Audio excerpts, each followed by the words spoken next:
The great chamber of the High Council stood at the heart of the galactic core. It was an ancient place, built of shining crystal and dark stone where voices of leaders echoed through endless halls. For thousands of years, this chamber had been the seat of power for the most advanced civilizations of the galaxy. The Council believed it had seen everything: wars that shook the stars, alliances that saved empires, and the rise and fall of countless species. Yet on this day, a new topic brought unease even to the oldest rulers. The Council was in session. Beings of many shapes and sizes filled the high seats. Some floated in energy shells, some rested in tanks of liquid, and some sat upon crafted thrones. Their languages were carried through translator fields, weaving into a single shared voice. The discussion had started with whispers, but it had now grown into sharp words. The reason was simple. Scouts from the outer rim had reported strange signals. At first, the signals were dismissed.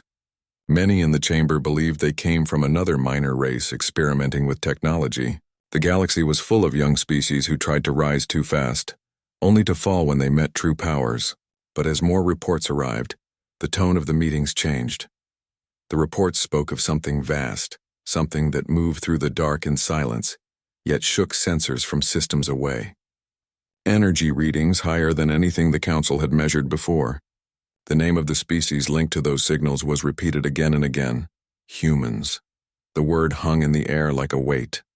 To many, humans were still a curiosity, an ambitious but small species from a distant arm of the galaxy. They had been watched, studied, and quietly judged. Most believed humans would take centuries to catch up to the great powers. They had only begun space travel in recent generations. Their fleets were small, their colonies scattered, and their influence weak. No one in the chamber expected them to matter this soon, and yet the reports did not lie. An elder being, tall and scaled like living stone, raised his heavy voice. These energy waves are not of a young fleet. They are not signals of clumsy machines. Something has been built. Something vast. A sphere-shaped envoy of another race trembled as it spoke. Perhaps an alliance has given them aid. Perhaps they are not alone. A third voice, sharper, replied, "Nonsense. No empire here would give such knowledge to a young species. The readings are theirs. They have advanced without us." The chamber filled with uneasy sounds. No one liked the idea. It was almost impossible, yet the proof was before them. One of the younger members of the Council requested that the records be displayed. At once, the center of the chamber lit up. A three-dimensional projection filled the air, showing the outline of a massive object detected by scouts. It was not a fleet. It was a single ship, so large that the Council chamber gasped as one. The object stretched longer than any known warship. Its structure was layered with armor, glowing at points where energy poured into space. Around it drifted smaller escorts, dwarfed by its scale. The reports identified the vessel as human-made. Its name, translated into the common tongue, was simple: Rhesus. The image alone stirred fear. A counselor whispered, "This is not a vessel. It is a Titan." The chamber fell quiet. Even the oldest species, those who thought they had seen all forms of war machines, could not hide their unease. "Why build such a thing?" another asked. "Humans are not at war with us. What need have they of such power?" The answer was not clear. Theories spread quickly. Some believed humans sought to defend themselves against outer threats. Others believed they were preparing for conquest. The truth was hidden, and that only made the silence heavier. The leader of the session, a being of light and shadow known as the Speaker, finally rose from its throne. Its form flickered like a star, voice strong enough to fill every corner of the chamber. "We cannot ignore this," the Speaker said. "The humans have built a ship beyond reason. If they have such power now, what will they build tomorrow? We must decide. Do we treat them as children still, or do we accept them as equals in the great council of the stars?" The chamber broke into loud debate. Some demanded caution. They argued that humans might be dangerous and the council should act before it was too late. "We cannot let another empire rise unchecked," they warned. Others advised patience. They reminded the chamber that humanity had not attacked anyone. "Perhaps this ship is for defense, not for war. To strike first may bring a conflict we cannot afford." The argument burned like fire across the room. Each word added weight to the growing storm of fear. Outside the chamber, news of the Rhesus had already begun to spread through the galaxy. Traders spoke of a human ship so large it blocked stars. Smugglers whispered of engines that could move planets. Even on distant colonies, the name Rhesus carried power. For the first time, the Council felt a loss of control over the stories told among the stars. Finally, the speaker brought silence again. We will not act blindly. We will send an observation fleet. They will confirm the truth with their own eyes. If this Rhesus is real, then humanity has reached a place none of us expected so soon. We must be ready for what follows. The decision was agreed upon, though with heavy hearts. A fleet of carefully chosen ships, swift but cautious, would be sent to the outer rim to locate the humans in their Titan vessel. The mission was not to fight but to watch, to measure the truth behind the fear. The chamber slowly emptied. Leaders drifted back to their worlds, each with their own thoughts. Yet in every mind the same vision remained, the massive outline of Rhesus standing like a shadow against the stars. In the quiet after the session, one old counselor stayed behind. He was older than most, his body frail, his mind sharp from centuries of watching species rise and fall. He stared at the fading projection of the ship. His voice, though soft, carried a truth no one wanted to speak aloud. "This is not the rise of a child," he said to the empty hall. "This is the step of a giant." And with those words, the chamber of the High Council seemed colder than before. Far away, beyond the reach of the Council's old powers, the warship Rhesus drifted in silence. Its engines glowed faintly, its weapons locked in quiet readiness. Humanity had chosen not to hide its strength any longer. The first encounter was coming, and the galaxy would never be the same. The observation fleet of the High Council moved carefully through the silent reaches of the outer rim. Their ships were sleek and advanced, chosen for their speed and ability to hide. They did not wish to be seen. Their task was to watch, to confirm the truth of what the scouts had reported. For many days they scanned empty space. Stars glittered in the distance and dust clouds rolled like waves of smoke. The fleet expected to find perhaps a strong colony, maybe a line of new human ships. Yet each day their instruments showed nothing unusual. Some of the commanders began to doubt the reports. Perhaps the readings were false, one captain said to another during the encrypted meetings. Perhaps the humans only tested some unstable reactor. It could all be a mistake. But the lead commander of the fleet, an experienced being named Orcs, did not agree. His senses told him something was near. The signals they followed were too strong, too steady to be an accident. He ordered the fleet to move deeper into human-controlled space. Then one day, their long-range sensors screamed. A shape emerged from behind a dead moon. At first, it was only a faint shadow against the black sky, but as the fleet drew closer, the shadow stretched larger and larger until it filled every screen. There it was, the Titan-class warship Rhesus. The alien commanders stared in silence as the ship came into full view. It was enormous beyond all comparison. Its armored body stretched like a floating city, its hull marked with deep lines of silver and black. Giant plates of metal overlapped like scales of a beast, and faint blue light glowed from engines so large they could power entire worlds. No warship in the Council's history had ever been this vast. The Rhesus was not just a ship. It was a statement. The observation fleet, though ordered to remain hidden, could not help but feel exposed in its presence. Their vessels looked like drifting insects beside a mountain. "By the stars," whispered one commander. It is real." The Rhesus moved with slow, steady power. It did not rush, for it did not need to. Its weapons were not visible, but the energy lines running along its body told enough. This was a machine built for war, yet strangely it made no hostile move. The alien fleet held their breath. Orcs ordered silence. "Do not fire. Do not signal. We watch. We learn." But the Rhesus was already aware of them. Without warning, a low hum filled their channels. Not an attack, but a signal. A communication beam, wide and clear, reaching out across the emptiness of space. The aliens panicked for a moment, unsure what to do. Finally, Orcs allowed it to be connected. The voice that came through was calm, steady, and unmistakably human. "This is the Titan-class warship Rhesus. We know you are there. Do not fear. We come not as conquerors, but as guardians of our people." The words echoed across every bridge of the observation fleet. The tone was not mocking, not arrogant, but firm. These were not the words of a weak race seeking mercy. These were the words of equals. The alien commanders exchanged uneasy looks. They had expected silence or perhaps threats. Instead, they heard a voice that carried confidence without needing to raise itself. Rhesus did not move closer. Instead, it displayed its strength in other ways. Its engines shifted, releasing streams of energy that bent the path of nearby asteroids. Massive rocks were pushed aside as though they were dust in the wind. Then, with a flash, the Rhesus extended a shield that deflected a natural plasma storm moving through the system. Where lesser fleets would scatter, the Titan stood unshaken, holding the storm at bay like a wall. The alien crews watched in awe.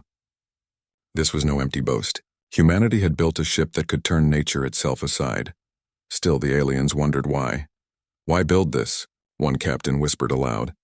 What do they fear? Who do they expect to fight? Orcs, watching the Titanic vessel, felt a chill run through him.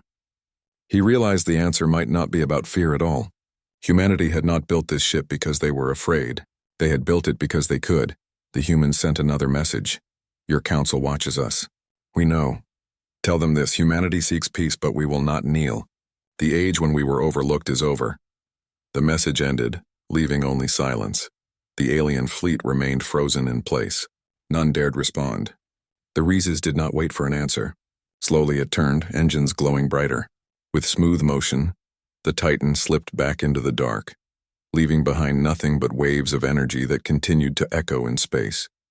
The observation fleet could breathe again, but the silence was heavy. They had seen enough. Return, Orcs ordered. His voice was low, almost shaken. The council must hear this with their own ears. The humans have risen. The fleet turned and made its way back toward the galactic core, carrying news that would shake the chambers of power.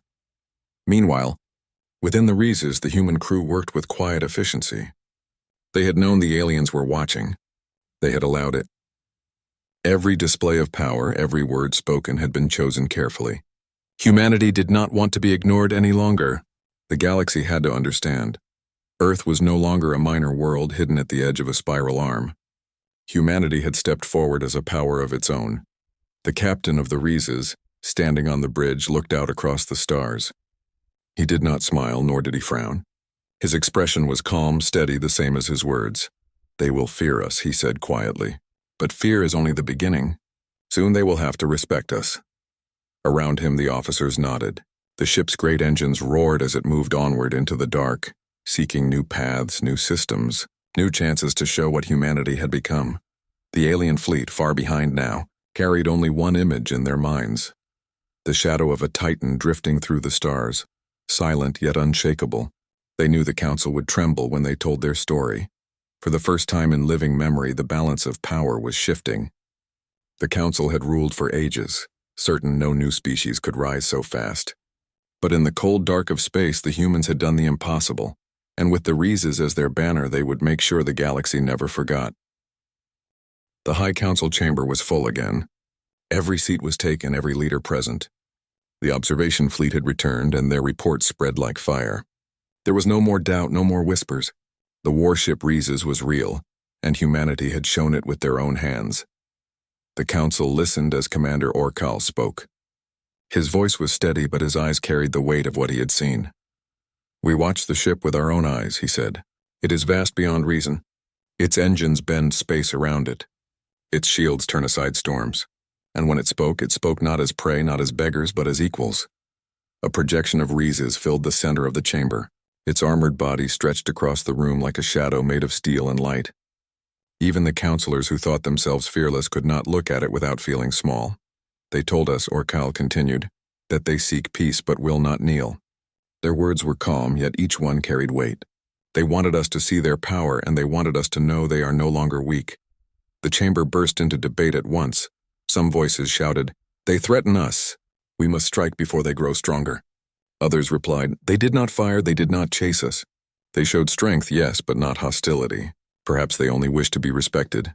The speaker of the council, the being of light and shadow, silenced the noise. "Let us hear their message in full." Orcs activated the recording. The chamber filled with the calm human voice once more. "This is the Titan-class warship Rhesus. We know you are there. Do not fear.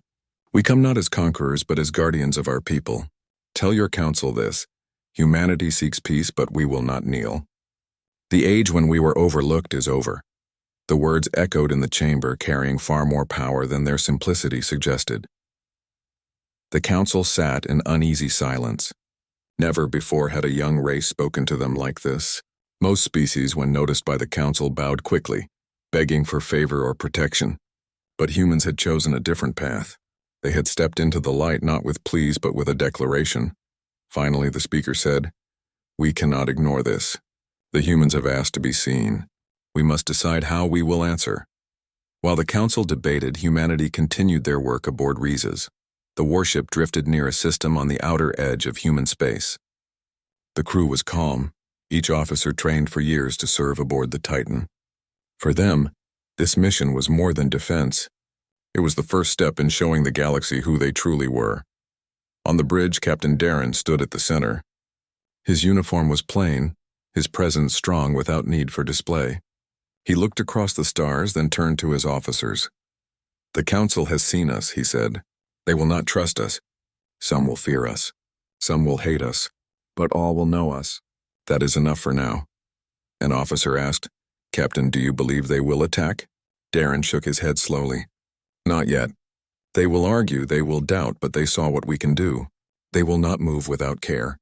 That gives us time to send our message clearly, not through whispers, but through proof." And so, the Rhesus moved into action. Instead of seeking battle, the Titan-class ship began to demonstrate its strength in ways no fleet could ignore. It traveled into asteroid fields and cleared safe paths for human transports, shifting giant rocks with tractor beams. It entered storm-filled systems and shielded whole colonies from deadly plasma waves. It passed near black holes and escaped their pull with ease.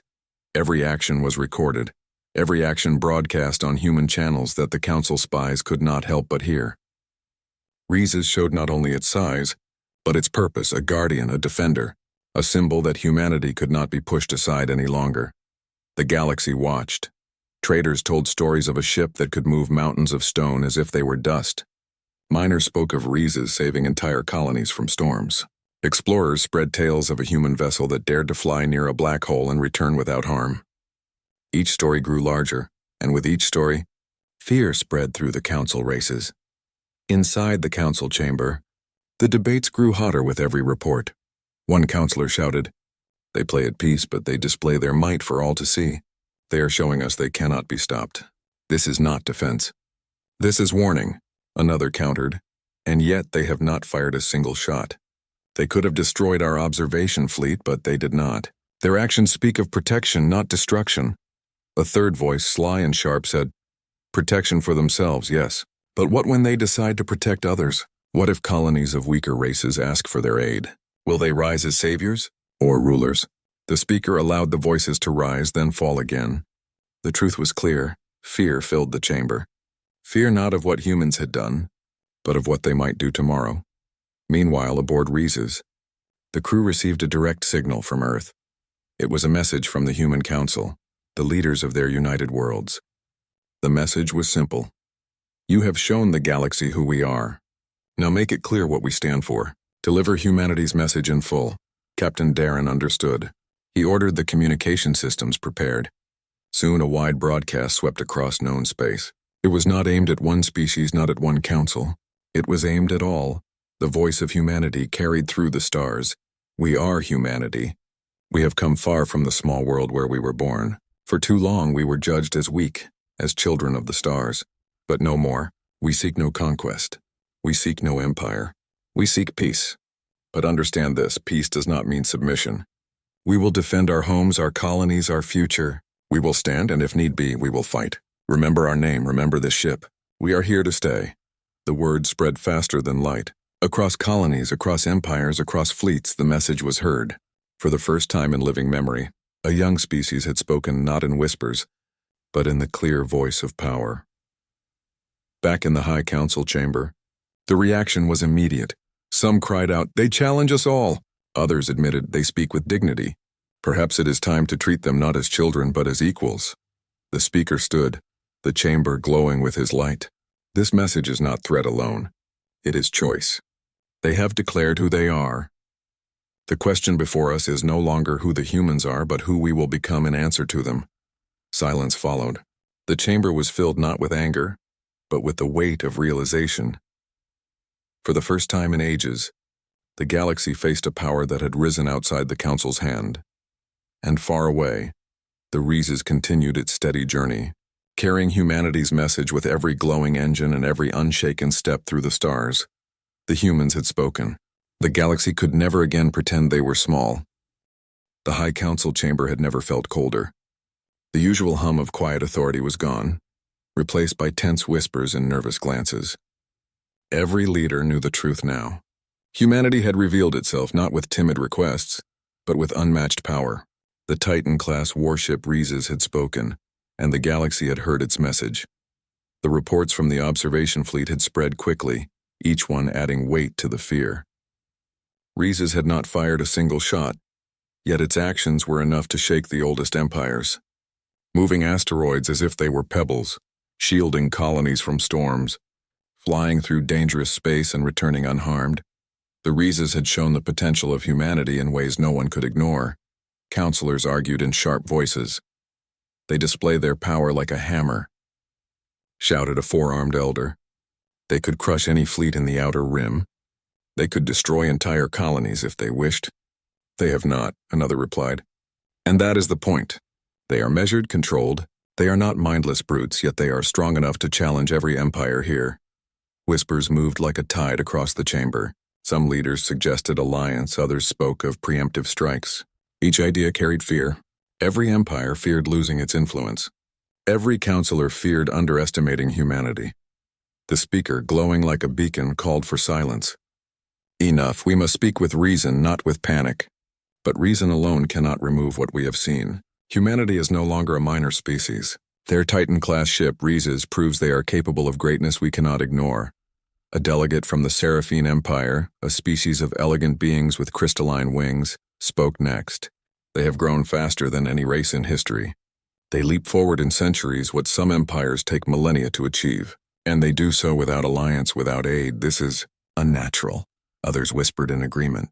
Many feared that if humanity was allowed to continue unchecked, they would alter the balance of power entirely. Counselors began to argue over strategy. Some proposed sending fleets to surround human space to contain them. Others argued this would only provoke them. They have power beyond our own, one voice said. We cannot fight what we do not understand. The debate became heated. Secrets long hidden rose to the surface. Ancient rivalries between empires were remembered. Each leader feared the others might seek humanity as an ally, tipping the scales of influence. If we do nothing, said one counselor, another empire will ally with them and we will be left behind. Humanity is a prize now, not a threat. A younger counselor, still new to the halls, finally spoke. We are acting as though humanity is already our enemy. Yet they have not attacked. They only ask to be recognized. Should we not meet them with caution? Yes, but also with reason. Reason, however, struggled to hold sway. Fear had taken root. The shadow of the Rhesus hung over the chamber like a storm cloud. No one dared speak of it directly, but everyone thought it. Humanity had the power to reshape the galaxy. Meanwhile, far from the Council, the Rhesus continued its steady patrol near human colonies. Its engines glowed faintly in the darkness, a reminder of its presence, of the might it carried. Captain Darren stood on the bridge, his gaze fixed on the stars. The Council will argue, he said to his officers. They will tremble. That is natural. They do not yet understand that strength does not require threat. The officers nodded. Each knew the task was not to destroy fear, but to demonstrate control. Humanity had risen, and the galaxy had no choice but to take notice. Back in the Council chamber, the debate took a darker turn. Some voices suggested preemptive strikes against the humans, fleets sent to test their strength. The room filled with speculation. Could a Council fleet destroy Rhesus? Could any empire survive its full power? The speaker's glow grew brighter as he addressed the room. Stop these thoughts, he commanded. Do you not see? The humans have shown us something no race has done before. Their strength is unmatched. A strike against them would be a strike against the impossible. We must not underestimate what we do not understand. But fear was persistent. A counselor from the Zelvara Empire, a species of long-limbed hunters, hissed, "We cannot stand idle. If they grow stronger, they will dictate terms to every empire.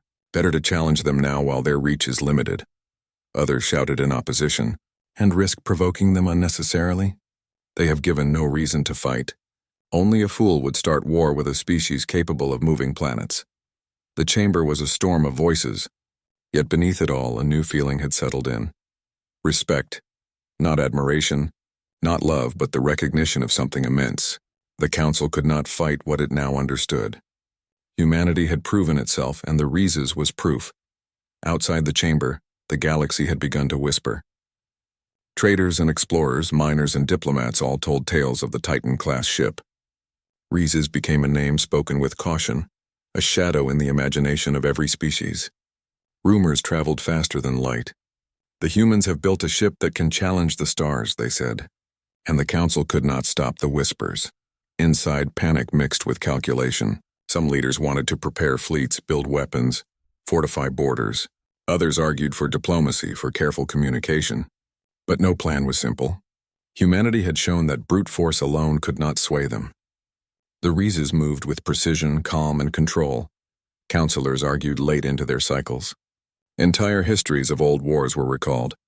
Empires that thought themselves untouchable realized how fragile their power now seemed. Humanity's rise was unlike any other. They had not grown through conquest or alliances. They had grown through vision, through ingenuity, through strength. Some counselors even began to worry for their own races. If we cannot match their growth, one whispered, we will be irrelevant. We may survive, but we will no longer lead. And yet, not all feared confrontation. A few saw opportunity. If humanity could be reasoned with, if communication succeeded, perhaps the galaxy could gain knowledge beyond imagination. But even these voices were cautious, aware that missteps could bring disaster. As the debates raged, the speaker finally silenced the chamber again. We cannot act in haste. We cannot let fear alone guide us. Humanity has revealed its power. It is now our choice how to respond. Fear is natural, but it must not become action without thought. Still, even as the words echoed, the counselors could not shake the vision of the Rhesus. The Titan-class warship had passed through their sensors like a shadow over their minds. Its calm power, its silent command, had left an impression no discussion could erase. Far away, the Rhesus continued to drift among human systems, its engines glowing faintly, ready for whatever came next.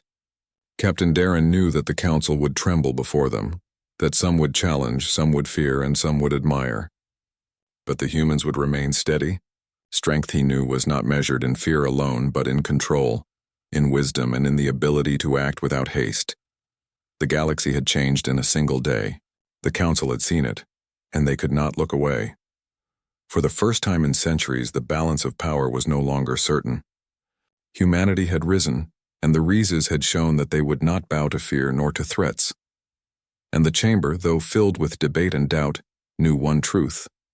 The age of humanity had begun. The High Council had finally paused. Days of debate, speculation, and fear had left the chamber heavy with tension. No plan seemed safe, no option perfect. Humanity had revealed itself in a way no one could ignore, and the Rhesus remained a symbol of their unmatched power. For centuries, the Council had guided the galaxy with quiet authority, resolving disputes, shaping empires, and maintaining balance. Yet now, even the oldest and most experienced members admitted to themselves that this balance had shifted. Humanity had arrived. Outside the chamber, reports continued to arrive from the observation fleet. Every detail about Rhesus, every display of controlled strength spread through council channels like wildfire. Even the skeptics could no longer argue. The Titan-class warship was real, and it was unlike anything in the galaxy. The speaker stood at the center of the chamber, glowing brighter than usual, and addressed the assembly. We have debated, we have feared, we have argued over strategy, and we have measured our options. But the truth is clear. Humanity has grown beyond what we imagined. They have chosen to reveal their strength not in war, but in proof of their ability. They seek peace, yet their power cannot be ignored. A hush fell over the room. Even the most ambitious and aggressive counselors realized the truth. The humans had the capability to alter the galaxy forever. To challenge them would require overwhelming force and perfect strategy, something the council could not guarantee. And yet, the speaker continued, they offer a choice. They have extended a hand of peace not through weakness but through strength. They seek alliances, knowledge, and trade, but on their terms. This is the moment when we must decide how to meet them. with fear or with respect. Some counselors nodded slowly. Others still struggled to accept the reality. But across the galaxy, humanity's presence had already begun to reshape minds. Far from the Council, in the vastness of space, the Rheses moved steadily through human-controlled systems. The ship was no longer just a vessel of defense. It had become a symbol. Citizens, explorers, and colonists looked to its glowing engines with hope and pride. Children imagined its immense hull floating across the stars, a guardian watching over their homes. Scientists studied its technology, realizing that the ship represented decades of human ingenuity, concentrated into a single, unstoppable creation. Captain Darren stood on the bridge, observing the stars. His calm presence gave confidence to the crew around him. They had witnessed the Council tremble, seen the galaxy's whispers grow louder with every display of human capability. Yet they knew their mission was not conquest, nor threat. It was to ensure humanity was recognized, respected, and safe. An officer approached him. "Captain, the Council's response is still uncertain. Some factions are hesitant, others fearful. What should we do next?" Darren smiled faintly, a calm expression on his face. "We do not push fear. We do not chase respect. We show it with action, with presence, and with reason. Humanity has grown. The galaxy will see it soon enough." The Rheses continued to travel, visiting colonies, protecting trade routes, and demonstrating the efficiency of human coordination. Its presence ensured safety, not destruction. Entire systems began to look to humanity as a stabilizing force, a power that could protect without tyranny. Back in the Council chamber, the debate continued, though now with a shift. Fear still lingered, but new voices emerged. These counselors suggested diplomacy, communication, and measured alliances. Perhaps it was time, they argued, to treat humanity not as a threat, but as a partner. The speaker nodded. "This is wise. The humans have not asked for war, nor have they forced compliance. They have shown us what is possible. The galaxy can respond with hostility, but it can also respond with wisdom." And slowly the Council began to act. Messages were sent to human leaders, proposing discussions, exchanges of knowledge, and open dialogue. These were cautious steps, yet they represented a historic shift. For the first time, humanity would engage with the galaxy not as a minor race, but as an equal. Captain Darren received the Council's messages aboard the Rheses. He read them carefully, considering the words. Then he addressed his officers. "They seek dialogue. This is the beginning of what we have wanted, a galaxy that knows our strength and our willingness to build peace. We will meet them, yes, but on our terms. Humanity stands as equals, and no one will forget it." The Rheses, immense and silent, drifted through the stars, a symbol of power, wisdom, and restraint. Its very presence reminded every empire, every colony, and every observer that humanity had risen. Not with conquest, not with aggression, but with controlled, undeniable strength. Across the galaxy, the impact was felt immediately. Some empires still plotted, still worried about the implications of human power, but others began to see opportunity. Trade routes opened, communication channels expanded, and knowledge exchange slowly began. Humanity through Rheses had shown that strength did not require fear, only the wisdom to wield it responsibly. Even the youngest species took note. Humans had set a standard, showing that progress could be rapid, that ingenuity could defy expectations, and that strength combined with restraint could change the perception of an entire galaxy. On the bridge of the Rheses, Captain Darren looked out at the stars. Each light represented a world, a civilization, a life that would now see humanity differently. He turned to his crew. "We have done what few could dream. The Council has seen us. The galaxy has heard us. Now we act not as conquerors, but as partners, as protectors, as humans." The officers nodded, their faces reflecting pride and determination. They understood that the Rheses was more than a ship. It was the dawn of a new era. The High Council, still wary but now respectful, prepared for the first formal meetings with human representatives. They would bring centuries of knowledge, strategy, and diplomacy to the table. Humanity would bring ingenuity, courage, and unmatched strength. The combination promised a future none could predict fully, yet all recognized it as powerful. And so, the galaxy entered a new age. The Rheses continued its journey, glowing in the dark expanse, unshakable and calm, Humanity's message had been delivered, its presence undeniable and its future open. The era of fear had ended, replaced by a time of cautious respect, dialogue, and the promise of shared progress. From the distant worlds to the chambers of the council, the name Rhesus became legend. It symbolized humanity's rise, a testament to vision, skill, and the courage to step forward boldly. In quiet moments aboard the ship, Captain Darren reflected on what had been achieved. Humanity had claimed its place among the stars, not through war but through strength, restraint, and determination. They had shown the galaxy that they would not be ignored, that they would defend their people, and that they could shape the future without destruction. The stars stretched endlessly before them, each one a reminder of the challenges and opportunities ahead. Humanity had arrived, and the Rhesus would remain a symbol of what could be accomplished when a young species dared to rise and claim its place among the great powers of the galaxy. The dawn of a new era had begun. Humanity was no longer a small voice in the universe. It was a force to be acknowledged, respected, and perhaps one day admired. And as the Rhesus drifted silently among the stars, every being who looked upon it understood one truth clearly: the galaxy would never be the same again.